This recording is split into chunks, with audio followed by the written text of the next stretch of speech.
Introducing the RockLock Pro. Everything you love about the tool-free guitar strap locking system, but upgraded, so you can confidently swap straps between guitars in seconds. They're already high reliability seasoned improvement with re-engineered materials and structural design, and you don't even need to apply a soft backing this time. The entire RockLock Pro is fully coated in rubber to protect your valuable instruments. The release clip springs feel especially crisp too. Grab a pair of RockLock Pros or even a 5-pack at the link below, and thank you to RockLock for sponsoring this video. Welcome back to Plague Scythe Studios, everybody. Ryan here with another VST plugin shootout. Sort of, indirectly, mix edition. As instead of the usual amplifier versus amplifier type of shootout, this is actually going to be taking the results of an entire heavy metal mix, mixed down, mastered using mostly premium VST plugins, versus the results that you might get with completely free plugins. This isn't so much about what does this compressor sound like next to this compressor on the same or as close to the settings as we can get. It's more about what is the overall result of these two mixes.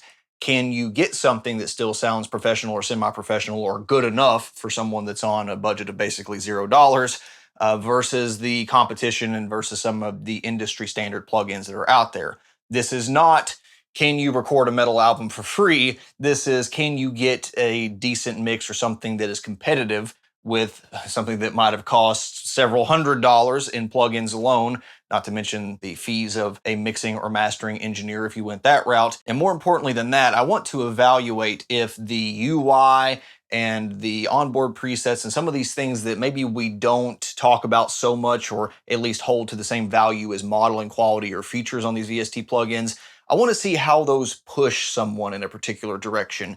You know, do the kind of controls being at noon just kind of sound good out of the box on a free thing? Or does the paid thing have better presets to where you don't even have to turn the knob so much? You can just go to one of those presets and it's like, oh, that's the sound I was looking for, and then I can move on with my life.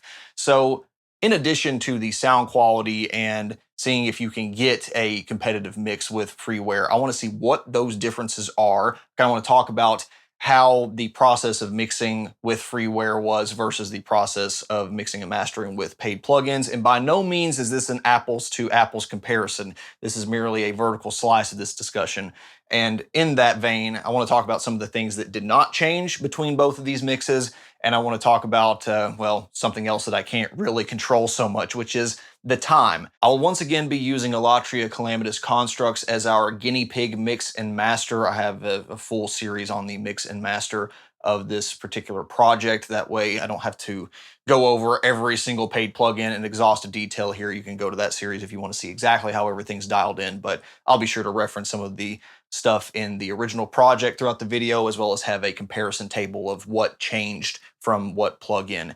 And there's a couple important things to start with from that. Number one, as you'll see in the comparison table that I'm sure will show up several times, I didn't necessarily use paid plugins exclusively on that project. There were several things that are going to pop up again in the freeware examples that I didn't change because I really like some products from like Tokyo Dawn Records, or there were just, some free plugins that you can get all the time now from like, let's say Waves or like the Ozone Imager that are bundled with, premium plugins or are part of a suite like Ozone 9, for instance, but you can get them standalone. So I'm not going to change that stuff because you can go out and get them right now. But for a lot of the stuff, especially the built-in functions of Cubase, which I'm not going to count that as free necessarily, but your DAW, whether you're using Cubase or Logic or what have you, probably has something different built in with like, the stock compressors and EQs, but other things like some of the industry standard effects from Waves, obviously, those are oftentimes discounted, but certainly not free. Another important element that won't change between the freeware and premium mixes are the instruments, at least for the most part. And I think this is a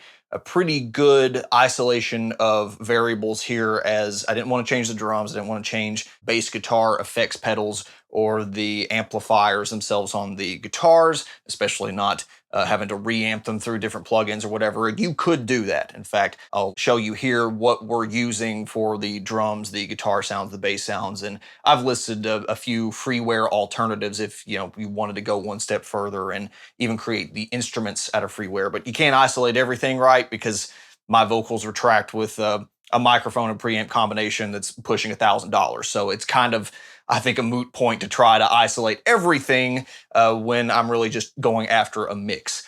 But I think the results are going to be interesting enough, even with those things isolated, that you can still gather quite a bit of useful information out of this video. And as I've gone into exhaustive detail in previous videos, if you know what you're doing, you've got a really good plug-in or digital approximation of an amplifier sound, you can make it sound basically identical if you have the real thing next to it to dial in settings and compare. The problem is, and this is a huge takeaway from this entire exercise, is that if you don't have that real thing to compare to, your results are going to be different, full stop. Unless you have this savant-like ability to capture this perfect sonic image in your head and replicate it with any of the tools that are in front of you, you're inevitably going to get a little bit of a different sound. And that's the number one takeaway I want people to have from this video before we even get into some more of these audio examples. Another huge caveat to keep in mind when you're listening to the comparative samples here. I had years to work on the original release of Calamitous Constructs. It went from scratch tracks that were mostly worked out songwriting-wise to decent demos to having Paris input his excellent drum work and then kind of reassembled all my reamp guitar tracks. And I was doing a little bit of mixing all the time, right? I was trying to construct this finished thing all the time, even though I knew certain other elements would change. I wanted to hear, well, what does this sound like when they interact with each other? What does this sound like when I put it through bus compression and I start, pushing all this stuff to a certain dynamic range? And you don't really have that luxury, at least in this particular case, because all of this had already been done, right?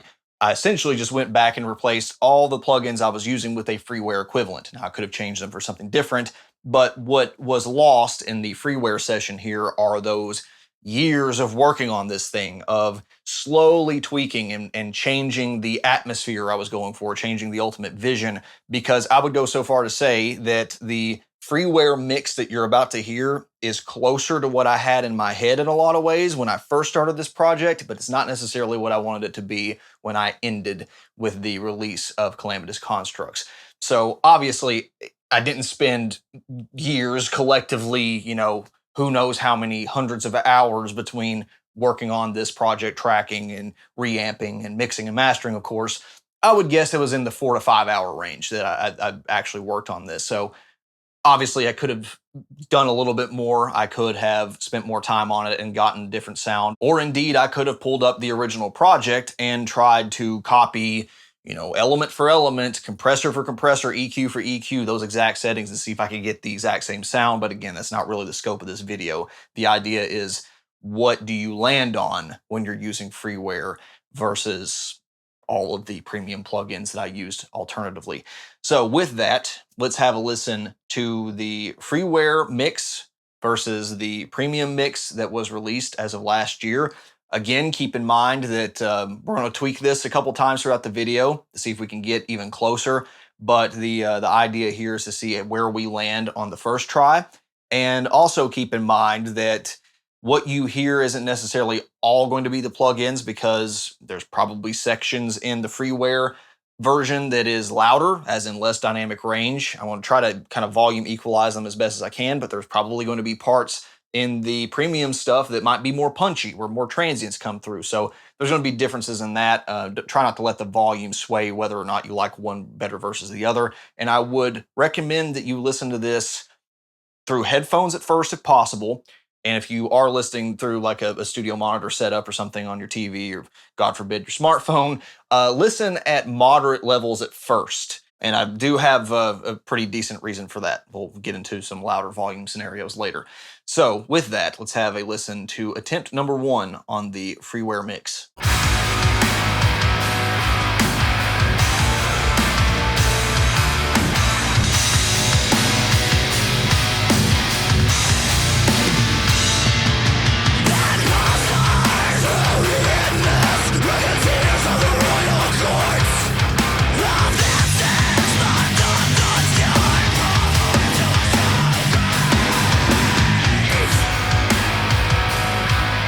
The light on darkness.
Now let's take a gander at some of the freeware plugins I ended up using on this session. And I'm not going to go through every single one of them in painstaking detail. Again, I'll show you the comparison table here in terms of what I used on the original master versus what I used here. And like I said, a lot of the stuff you'll see was free from the get-go, but basically everything that is green was used on the original release, and anything that is highlighted green in the paid column I actually used on both versions of the release. So to touch on those briefly, there's some great plugins that I've recommended over the years and I've shown. You got TDR Nova from Tokyo Dawn Records. You'll see some other TDR stuff that I did throw in the original release from time to time, but I'll definitely be taking more advantage of stuff like Slick EQ or their multiple compressor releases. There are things from like Blue Cat Audio that, you just need a gain knob sometimes, a good stereo gain plug-in that's not EQ related. I used that multiple times to just kind of ride the slider a little bit in a way that I didn't necessarily want to automate. I wanted to step change. So that was useful at times. Again, the ozone imager for stereo width. I had Raum, I believe is how you would say that in German, which is not necessarily free. Most of the time it's not, but I was able to get it free. And maybe, depending on the time of year running through promotions, you can get that excellent reverb and delay engine. And likewise, there are some different types of analysis tools that I employed multiple times throughout the mastering session, especially like the Uline Loudness Meter 2, which will tell you all types of dynamic range stats and really help me dial in the dynamic range and punchiness that I wanted out of the original release. Again, like I said during that series, I was not going for something that was like ultra modern, ultra competitive. I'm expecting you to have to turn up the gain just a little bit because I wanted more dynamic range. I wanted like somewhere between Black Album and early 90s death metal type stuff with still having this big, type of production associated with it. So I didn't look at this nearly as closely with the freeware stuff, but definitely still used it. And all of that can be had for no charge. And I'll go ahead and say that all of those that I just mentioned are definitely premium quality. Like there's nothing about them that you could tell wouldn't be a paid thing. In fact, I can't believe that some of the TDR stuff is free still because they are so good. It's some of these other freeware plugins where you might start hearing where the cracks form, or you might start missing some of the GUI elements or the nice to have features of some of the premium products. Now, there are other things that I could have switched out, but again, I did not choose to. Like every one of these, buses or tracks have some type of EQ and very likely some channel strip stuff going on. Like you can see here on the vocals here, I've got like a little tube compressor and saturator here. The EQ is on. I'm not going to change all that out. That works, and a lot of that stuff is kind of being treated as a channel strip, like the input EQ from a vocal preamp that you wouldn't necessarily change anyway. So all that stuff is more than likely going to be built into whatever you're using, or you could very much replace this with freeware anyway. This kind of stuff I'm not going to count as premium. It is in a way, but unless you are using a bare bones DAW that has absolutely none of this stuff built in, you're going to have something equivalent. So good luck getting out of spending at least $100 or so on being able to mix something. What I did start switching out for, though, were a lot of the Waves plugins, a lot of those bundled plugins that you get with stuff like a Focusrite interface. I used Red 2 and Red 3, the EQ and compressor all over the place. I used, the Waves or SSL stuff all over the place. CLA, all those industry standard staple compression and EQ effects. You can find them all over my mix project, as you can find them over most mix projects, I would assume. So all of that stuff, that kind of had to go for this little experiment here. And luckily, as far as parametric EQ and some of these more, I would say, character-driven compressors or limiters, there are really good alternatives out there. And in fact, there's multiple good alternatives. As you can see down here in the table, I list some stuff that for each one, that if I used a freeware version, there's other ones out there that you could definitely flip around. And there's a couple instances where I did just to get something a little different. So again, TDR, the Tokyo Dawn stuff, really nice compressors here. Kind of treat one as a bus compressor, one as an individual instrument compressor. Not a big deal. You kind of flip them around. For preamp distortion, Mercurial has this old Harlequin preamp. version 1.3 right now that you can use as a vocal tube preamp. So I kind of use that in lieu of like Isotope Trash 2 or some of the other saturator plugins I had on vocals and some other buses, and got some pretty good results out of that, I would say. And in the guitar buses, you are bound to find some fan favorite plugins that I've raved about in the past, like Ignite Amps NAD IR. And because I shot my own impulse responses with my cabs for the actual release, I thought, kind of hard to justify that as a free component of the mix. So I dove through my thousands of free impulse responses and chose something that may not be exactly like what I had, but at least kind of got in that general ballpark of speaker type or brand of cabinet and microphone position and type. And again, it's not going to sound the same, but at least should fit the overall vibe of the guitar tone I was going for. And again, in a lot of ways, in isolation, these individual mix elements sound pretty close to what I wanted it to sound like. And I'll give you a sampling of some of these things in isolation.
Before I dive back into the specifics on some of the freeware I used on this project, I wanted to share this little table that has what I think are some pretty interesting statistics comparing the loading time for the entire project, the RAM utilization, and how long it takes to export a song, comparing the freeware version of the project versus the original release with all the premium stuff.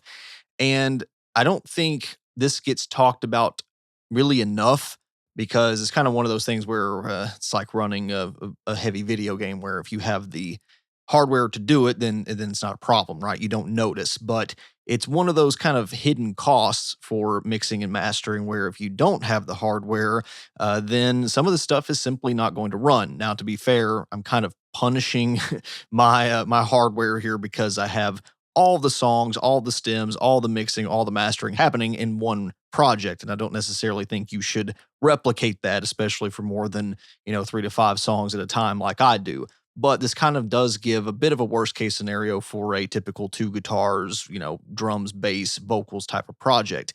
And if you look over at the freeware, you'll see that it takes about 50 seconds to load up the entire project, 130 seconds to export a single song, and about 2.6 gigabytes of RAM on my 12th gen Intel base platform with 32 gigs of DDR5 RAM.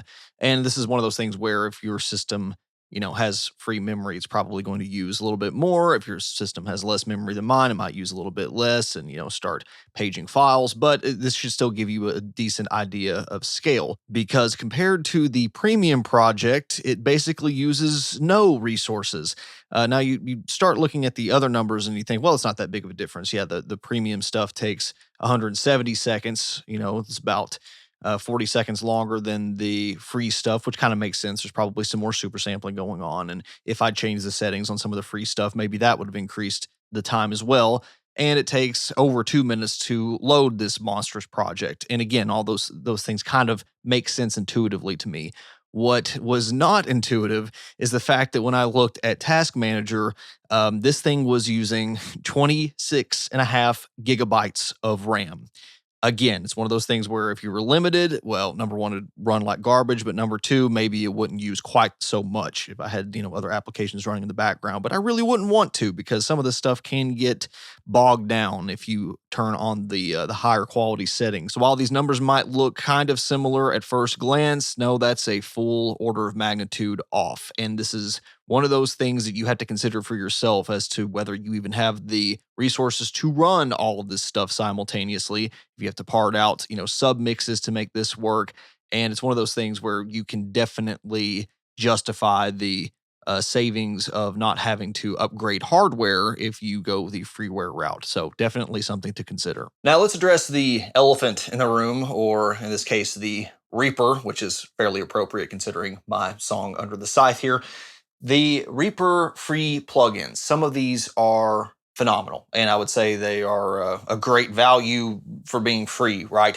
There are multiple times where I'm recording a video, if I'm trying to capture some audio from Cubase, where I'll use the Restream plugin, and it's like, holy crap, how's this free? This is awesome. You can kind of remotely transfer audio from one application to the other, and some of the just standard type of utility effects they have are really nice to have.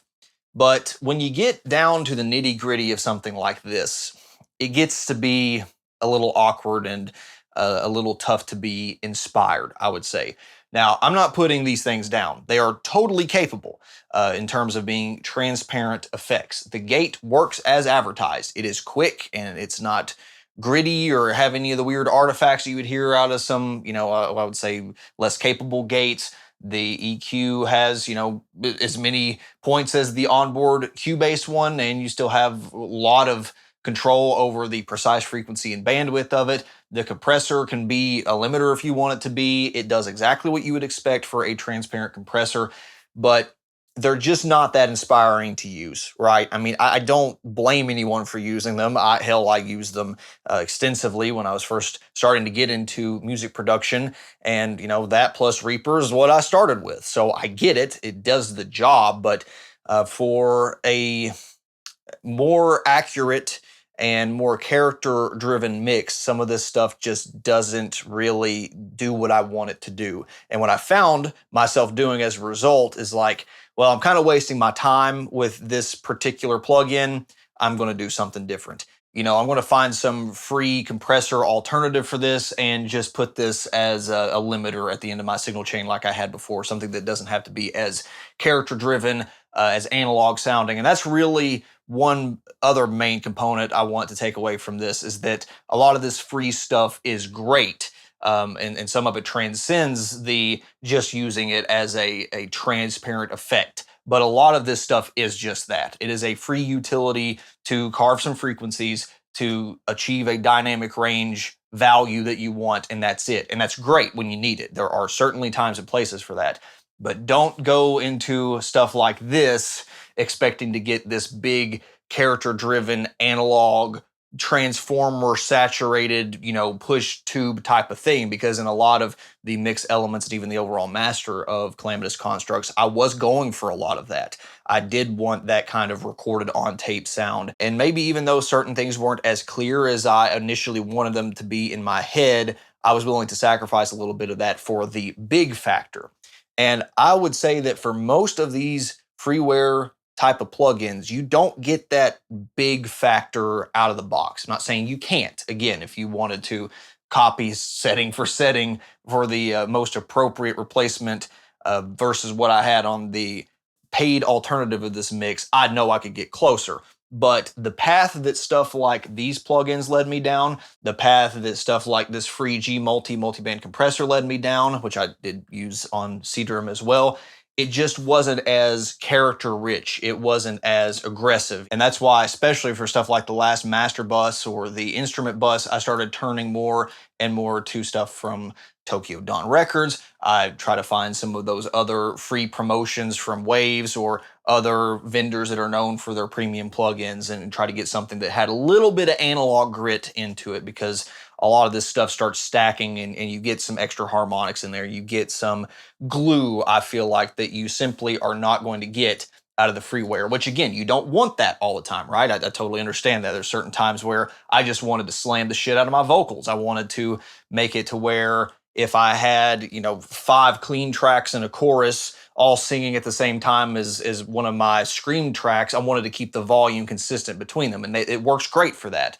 But it's not going to do what I would say a really good VCA compressor does for a snare bus, for instance. And you can hear that, I would say, very prominently in the freeware mix, where like the drums, even though I didn't change really hardly any EQ stuff, in fact, I would say I basically changed nearly nothing. What you do hear are those differences between the clipper I was using. You hear the differences in the dynamic range, and because of the way it's pushed differently, it sounds different because certain frequency ranges are ringing out longer or they're being smashed more, and you hear it as a more mid-range thuddy type sound instead of the scooped out kind of thwack thing I was going for in the original release. Another issue you run into with the freeware world is there are certain types of plugins that simply are not really replaceable at all. Like Wave C4 being a multi-band compressor, you can get pretty close with some of the freeware that's out there. It's limited to 3 bands on GM Multi, but with the user interface and stuff, it's not necessarily as easy to get the exact sound that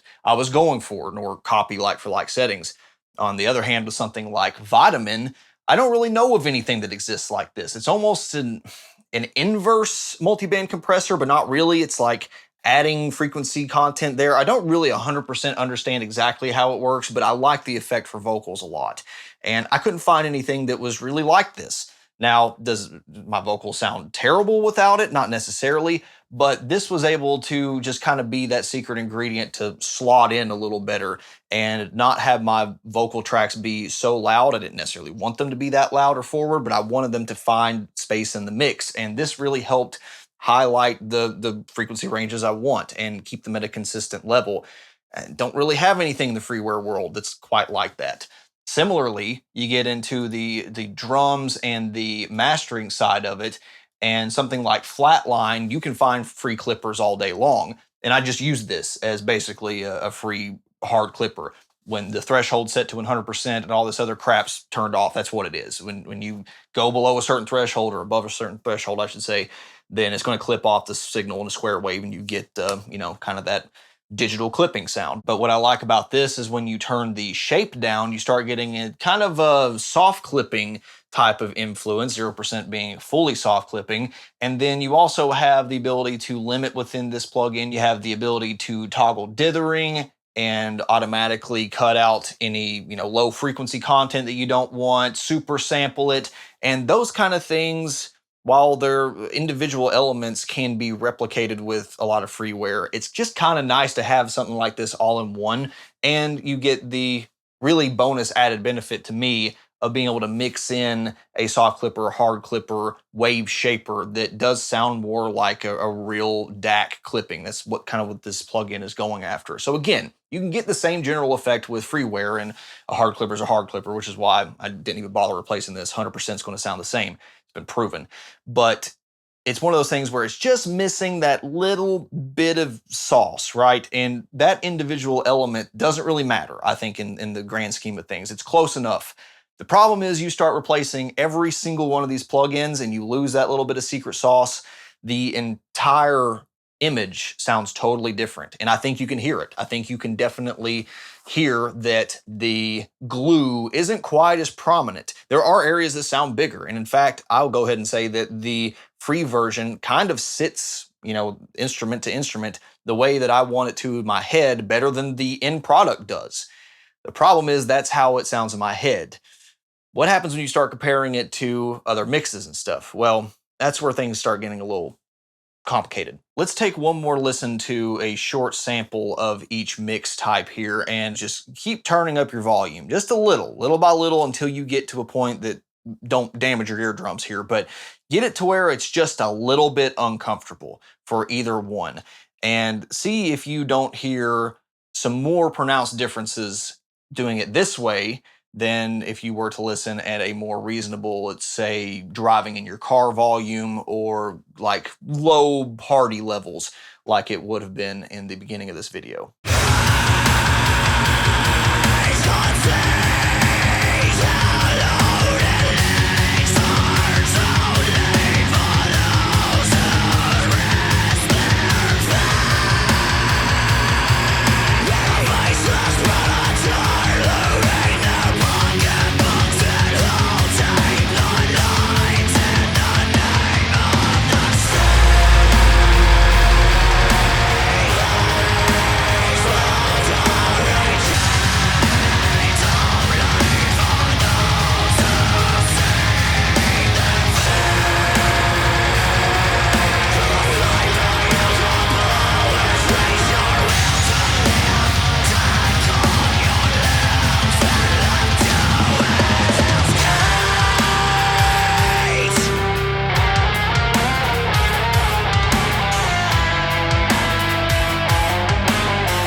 Pushing the volume levels reveals a lot about the freeware mix, and it reveals that there's a lot wrong. And let's be very clear here. A lot of it is the mixer here, okay? I certainly, like I said, did not get the original release correct the first time. I had a lot longer to work on it, and I've had better tools at my disposal, to be frank. But some of it really comes down to what sounds good in my head, and what sounds good in my head at headphone friendly volumes or even monitor friendly volumes that are not really hurting your ears at that point, as they shouldn't be. But when you're at a quieter volume, louder things sound better, right? The more dynamic range is squashed, the more scooped it sounds, the better it sounds. And that's kind of a consequence of what I want stuff to sound like. If I think we all do it as metal guitar players, where if you're playing by yourself, oh yeah, cut the mids, it sounds awesome. I want that big resonant bass thump. And when I first heard my results of the freeware mix, I was like, oh no, did I totally miss the mark on Calamitous Construct's original release, where I was like just so locked in and I didn't walk away for long enough, and I ended up putting out something that sounds objectively worse than what I could do in like 5 hours of freeware. Like, I listened to these individual guitar tracks. It's like, bro, that sounds awesome. Like, why did I bother shooting, these free impulse responses? And in fact, a lot of the individual elements and the way they combine sounds more like what I had in my head when I started. It is very much kind of that glossy early 2000s, like, metalcore, trivium type of sound where everything sits really nicely together. It's really clear and defined. It's like, dude, did I really fuck up on the original release? And then you turn the volume up a little bit and it becomes pretty clear that this is why these kind of bedroom super scooped type of tones don't work. This is why you can't leave it at this ultra pristine, ultra hi-fi, scooped out mid-range type of thing, because it just does not sound good when it's loud. And it doesn't sound real, quite frankly. And a lot of brittle stuff comes out. A lot of thuddy, thumpy, unpleasant low end comes out. And it becomes quite clear that it doesn't sound right next to other music. In isolation, if you were letting your, aunt listen to this, okay, fine. She'd probably be like, oh yeah, that's awesome. Good job. But if, you put this next to Spotify mixes that aren't completely crushed, then you'll see like, oh wow, there's a lot of shortcomings to this. And to prove one big element of that, I'm just going to turn on one little effect here, and that is Ozone 9's EQ Matcher. And this is something that I did employ on the full release, is just something to get me closer to an end goal, because some of my original mix had the same problem. And I'm going to turn on a tone match to the album Violent Sleep of Reason by Meshuggah, something that I've referenced heavily during production because I wanted that type of sound. I love what they did with the room full of analog amps all bleeding into each other's microphones. I love the real drums. I love that they all played together at the same time. And it was huge, but it was real sounding. And as much as I love, some of the earlier digital stuff, 20 years ago, or especially the 7-string material, it was like, that is the type of atmosphere I want. And a lot of that simply has to do with the way that all the frequency content is generated at the end of the mix.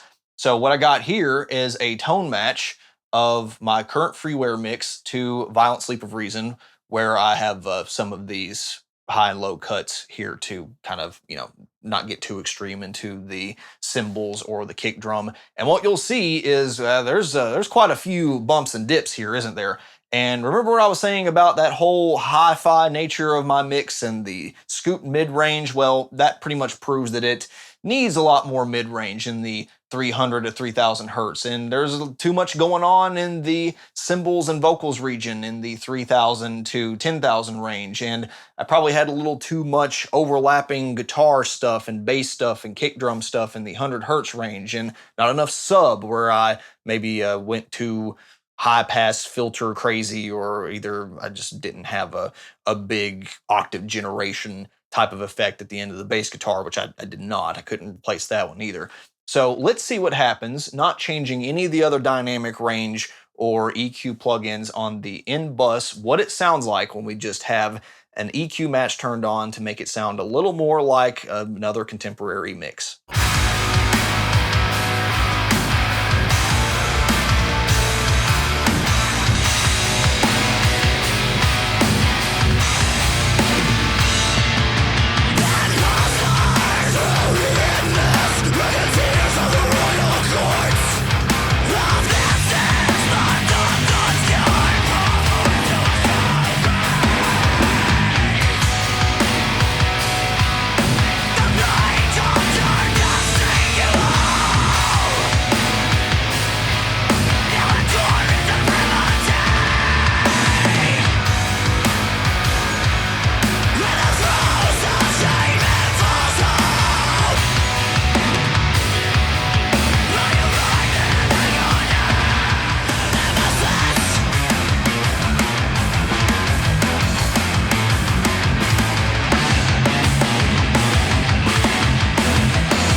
Does this fix it entirely?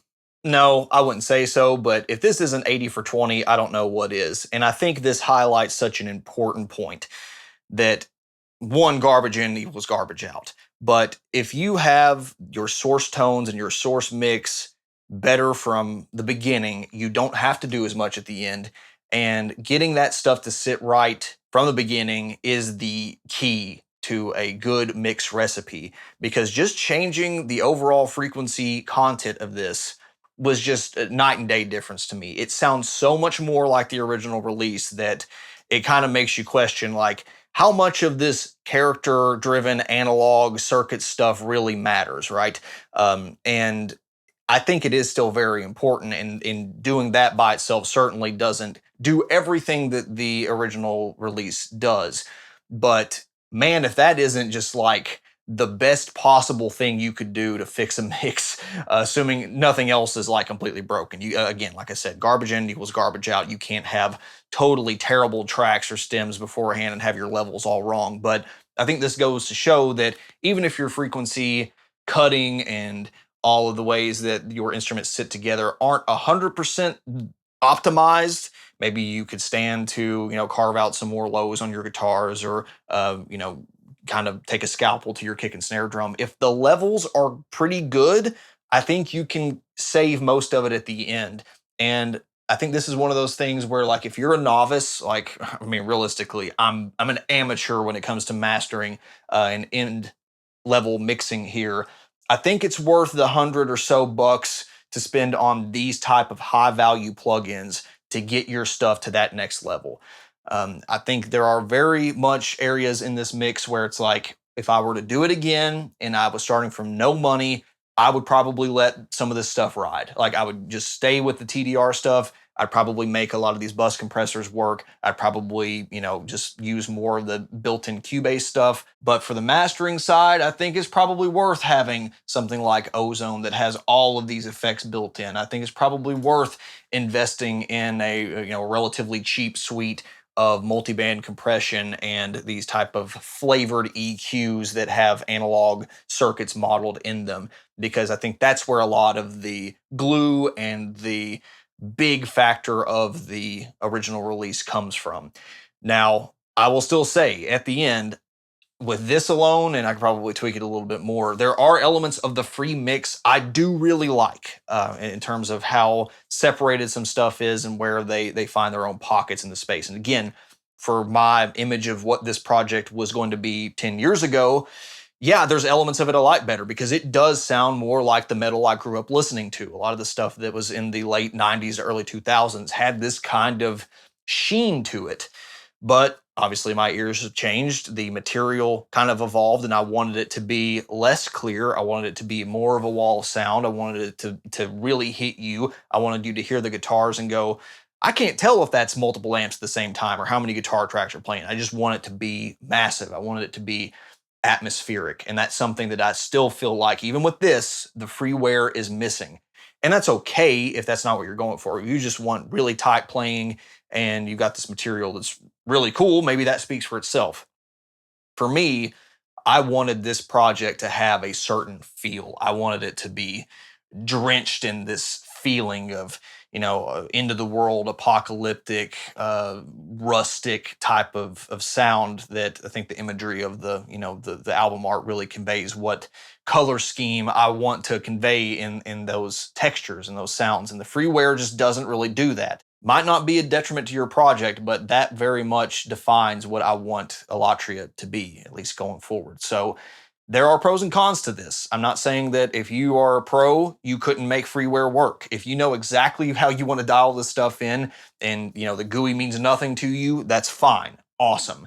But I think what you pay for with these paid plugins is a lot more than the technical competency of the modeling. You pay for those presets that get you right where you want to be, or a lot closer, that saves you all that time. You're paying for some of these plugins that emulate hardware that in and of themselves almost play like their own instruments. They react dynamically. They have a character of their own that really can't be easily replicated without dissecting each individual element and having, 5 different plugins that all sum together in these really subtle ways to create an end effect that really can just be accomplished with a $10 vintage compressor. Those are the type of things that I think really justify the existence of a lot of these paid software plugins. Now, not all of it is worth the money. I think they're I think we've jumped the shark in a lot of ways when it comes to the music production tools that are out there. Some of it is just sloppy. A lot of it is retreading the same ground.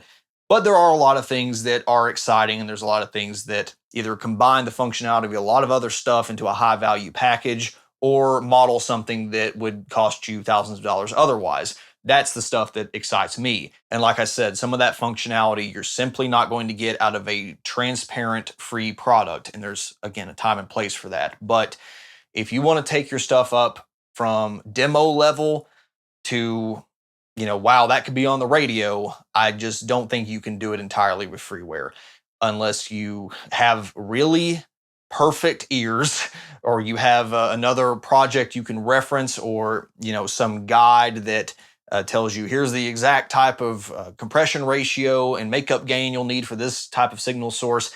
And the problem with that even is that you're not going to have that education, you're not going to have that intuition unless you have done this a lot, unless you have years of experience. And if you have years of experience, or if you are educated in this is your career path, or this is a serious hobby for you like it is for me, that means you've probably bought some stuff, right? So it's like it's a chicken and the egg problem. It's one of those things where by the time you are experienced enough, at least I felt like I was experienced enough to really squeeze as much out of this freeware as I could. Well, I'd already, purchased all the really premium things that I felt like I needed, and I'd learned on that. So it's like kind of a wrong place, wrong time type of situation. So I'm not putting, these Reaper plugins down or anything like that. And I definitely, applaud Tokyo Dawn Records and some of these other companies for giving stuff out for free. But this little exercise has really reinforced my feeling that staying on freeware type of stuff or entry-level gear, entry-level plugins, eventually you're going to run out of steam. There's nothing more to learn or to gain on that side of things. And I felt like a lot of my early demos, some of the stuff I was starting to play around with when I was first getting into production, a lot of the tones I was coming up with were very much stagnant because of that, because I didn't hear the complexities of some of these other premium plugins, what they offered, and like, oh, that's how they got that big glued sound on this record I like. So it's hard to know how to best spend your money. This whole min-maxing exercise is not something I'm going to be able to tell you how to do. However, what I'm ultimately getting at is if you're strapped on a budget, yeah, you can make stuff sound pretty good. It's not going to be the difference between, achieving a musical concept and never being able to get music out versus being able to do so because you didn't have $20 to spend on a wave sale, right? What I am saying, though, is if you are willing to put $500 towards your mix and master session or some album, it's probably worth spending $100 on that towards the premium plugins and stuff that gets you high value type of tones. I would not spend $500 on a new guitar cabinet, for instance, or especially not an overdrive pedal. Use some really good free VST plugins and you can make up for it with some of the amazing type of production you can get out of a lot of these presets that come on Ozone, that come with the wave stuff, or especially the Fab Filter stuff. And again, you can spend as much as you want, and it's ultimately going to be up to you. If you don't have the skills to use it, it's not going to sound any better, right? Just throwing on the first preset or going to metal, hard rock on every one of them, it's not going to work. You're still going to have to know the gain staging. You're still going to have to understand how to get the levels to play nicely with one another, where all the instruments sit in the frequency range. But if you have those basics, I think you can really transform your mix by spending, a couple $100. And if it's worth it to you, I'd say go for it. And to me, a few $100 spent on a plugin collection that theoretically you can use on at least the current operating systems we have indefinitely, that is a much better value than spending a couple $100 a song to have someone else mix and master them if you're interested in doing it. If you have zero interest in making all this work and your time is more valuable than that, I get it. Believe me.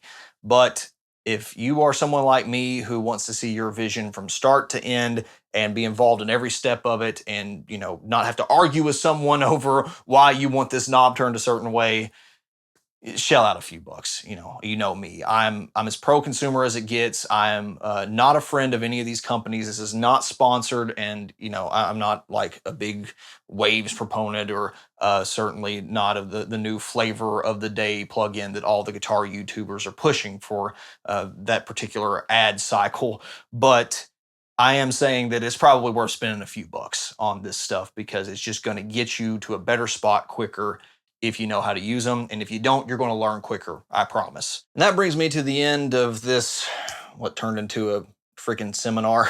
I hope this was at least somewhat useful for you. Again, this isn't a buy this instead of that. This isn't a how to copy this premium plugin with a free plugin. This is what is at least one example of how you get a better sound by putting a little bit of money into the higher value elements of a mix. And again, if I did this with a different project, if I did this 2 years ago, I would have gotten different results.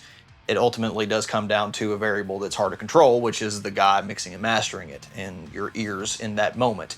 But I think a lot of things can still be drawn from this little experiment. And hopefully, if nothing else, you've got some really cool new free VST plugins you can go look at to try on your mix. So with that, any other questions or comments, please leave them down below. See you next time. Bye.